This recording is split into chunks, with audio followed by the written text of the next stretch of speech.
ফাগুনের ভরা জ্যোৎস্না ছিল সেই রাতে। তবু তোর একলা ঘর ভাসিয়ে নিল ঘোর অন্ধকার।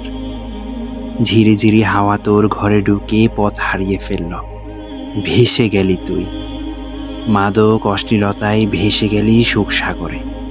খানিক পরেই পুরনো শত্রুরা সব ফিরে এলো, হতাশা, শূন্যতা, রিক্ততা, রাজ্যের সব বিষাদ নিয়ে। তোর চোখে নামলো শ্রাবণের ঢল। সবাই ঘুমিয়েছিল সেই রাতে। ঘুমিয়ে গিয়েছে একটু আগে তুই যার সাথে অশ্লীল চ্যাট করছিলি, সেও। একটা নেড়ি কুকুর কেবল জেগেছিল সে রাতে। সারা রাত করুণ সুরে কেঁদেছিল তোর সঙ্গী হয়ে। ফিরে আয়, মায়ের বুকে ফিরে আয়। আর কত ভুল করবি? মোবাইলের অপর প্রান্তে যে থাকে, যে জানু, বেবি, বাবুটা আমার, পাখি, ময়না বলে, সে একটা মিথ্যুক। তোকে সে তোর মায়ের চেয়ে বেশি ভালোবাসে না। আর কতকাল মাকে কষ্ট দিবি? পাগল ভাই আমার, পাগলি বোন আমার, ফিরে আয়। বাবা হাত বাড়িয়ে দিয়েছেন। শক্ত করে ধরে রাখ তোর বাবার হাতটা। নষ্ট মানুষের জঙ্গলে হারিয়ে যাবি না হলে। ফিরে আয়। আমরা অনেক ভুল করেছি। আমরা আমাদের জেনারেশন। আমাদের কেউ পথ বাতলে দেয়নি। আলো জেলে অন্ধকারে কেউ পাশে দাঁড়ায়নি। ভাই হয়ে কেউ ঘাড়ে হাত রাখেনি। আমরা চাই না তোরা সেই একই ভুল করিস। আমরা অনেক কেঁদেছি। আমরা আর দেখতে চাই না তোদের চোখের জল। হারাম রিলেশন, মাদক, অশ্লীলতার জগতে কোনো সুখ নেই। যতই আকর্ষণীয় হোক না কেন, যতই তোকে টানুক না কেন, ভুলেও ওই পথে পা বাড়াস না। এই পথের শেষে শুধু ধ্বংস, শুধু দুঃখ, শুধু হতাশা। আমরা হেঁটেছি সেই পথে, আমরা চিনেছি সেই পথের চোরাবালি। বিশ্বাস কর আমাদের কথা। ফিরে আয়। তোকে আমি কিনে দেব লাল ঘড়ি, শনপাপড়ি, বরফ, সাইকেল, কাঁচের চুড়ি, বেলি ফুলের মালা। ফিরে আয় বোন। আমরা আবার চড়ুই বাতি করব।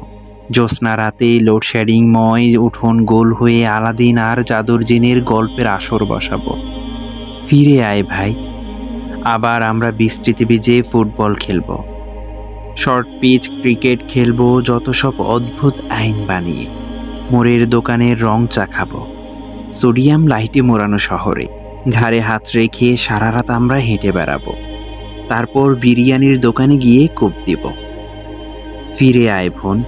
তোর মালিক, তোর রব কেবল একটা ডাকের জন্য অপেক্ষা করে আছেন।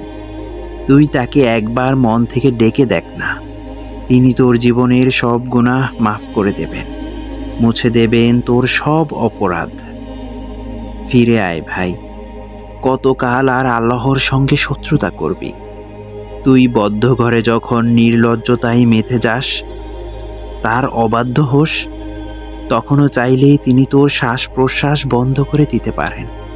কিন্তু তিনি তা করেন না।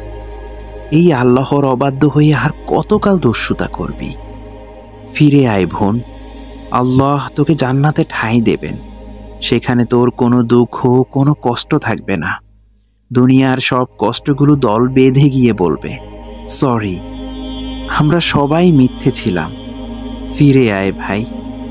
ইনশাআল্লাহ আমরা একসঙ্গে জান্নাতের বাগানে পাখি হয়ে উঠব। দুই ভাই মিলে ওমর এবং খালিদের সাথে কুস্তি লড়ব। সারা রাত কাটিয়ে দেব আব্দুল্লাহ ইবনে মাসউদের কোরআন তেলাওয়াত শুনে শুনে। আল্লাহ তাদের উপর সন্তুষ্ট হন। দৌড়ে গিয়ে বলবো, আসসালামু আলাইকুম ইয়া রাসূলুল্লাহ সাল্লাল্লাহু আলাইহি ওয়াসাল্লাম। আমরা দুই ভাই, আপনাকে কি একবার জড়িয়ে ধরতে পারি? মা আয়েশা এবং মা খাদিজার কাছে গিয়ে বলবো, মা, আমরা আপনাদের ছেলে, কেমন আছেন আপনারা? আল্লাহ তাদের উপর সন্তুষ্ট হন। ফিরে আয়। পায়ে এত ক্ষত তোর, তবুও মিটল না ভুল পথে হাঁটবার স্বাদ। ফিরে আয়। হতাশার অশ্রু মুছে ফেল। ওই যে ফজরের আজান শোনা যায়, ওঠ। জীবনটাকে রিস্টার্ট মারবি। নতুন করে জীবন শুরু করবি, চল, একদম নতুন করে। চোখ মেলে একবার দেখ, তোকে বরণ করে নেবার জন্য কি অপূর্ব এই আয়োজন।